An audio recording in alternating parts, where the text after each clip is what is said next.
జీవితం అంటే యాత్ర లాంటిదని, ఒక ప్రయాణం అని మనం అనుకుంటూ ఉంటాం.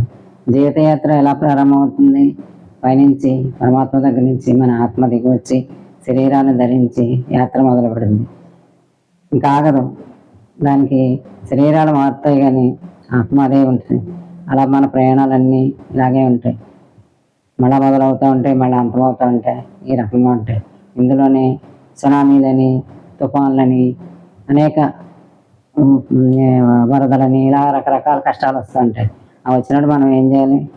మనం మనసుని ఎంత నిదానంగా ఉంచుకున్నా కూడా అవి మనం కొట్టుకుపోతూనే ఉంటాయి, కష్టాల రూపంలో వస్తాయి. మనం దాన్ని గుర్తెరిగి మనసుని నిదానించుకుని అవి వచ్చినప్పుడు వాటిని ఎలా దాటాలో అలాగా నిర్ణయించుకుని స్థిరపరచుకుని కూర్చోవాలి. సో వరద తుఫాన్ అంటే ఏంటి?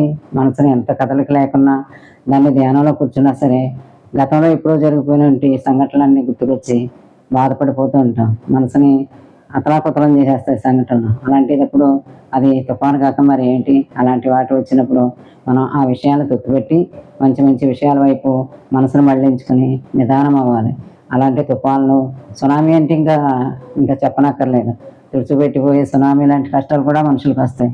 దాన్ని కూడా మనం దైవ సహాయంతో, ఆయన తలంపుతో దాన్ని కూడా మళ్ళించుకుని మంచి మంచి పనులతో దాన్ని కూడా దాటాలి. ఇలాంటివన్నీ కూడా మనం ఎరుకతో చూసుకుని మనం ప్రతి ఒక్క కష్టాలని అన్నిటినీ మనం మంచి మంచి విషయాలతో జోడించుకుని 10 మందితో వాళ్ళకి సహకరించి వాళ్ళకి సహాయం చేసి మన కష్టాలని మనం మర్చిపోతూ ఉంటాం. ఈ మంచి పనుల వల్లే మనం దాన్ని దాటగలం. కూర్చుని చింతించి ఏమీ ప్రయోజనం లేదు. ఎన్ని జీవితాలు, ఎన్ని మన సంస్కారాలను బట్టి మనం చేసుకున్న దాన్ని బట్టి మన శరీరాలు మారుతూ ఉంటాయి. అన్ని జన్మ సంస్కారాలు అలా వస్తూనే ఉంటాయి. ఆ సంస్కారాలను మనం మంచి సంస్కారాలుగా మార్చుకోవచ్చు. అలాగే మనకు మనసుకి మంచి వికారాలు ఉంటాయి.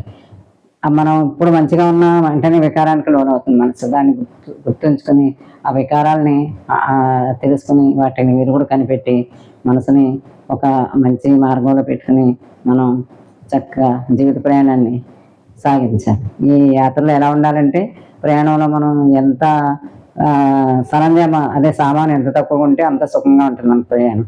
ఇది కూడా అంతే. ఎప్పుడు మనసును ఖాళీగా ఉంచుకోవాలి, తేలికగా ఉంచుకోవాలి. ఎందుకంటే వేరే సుఖం ఏమీ లేదు. ఇదే జీవన యాత్ర, ఇదే దివ్యమైన యాత్ర.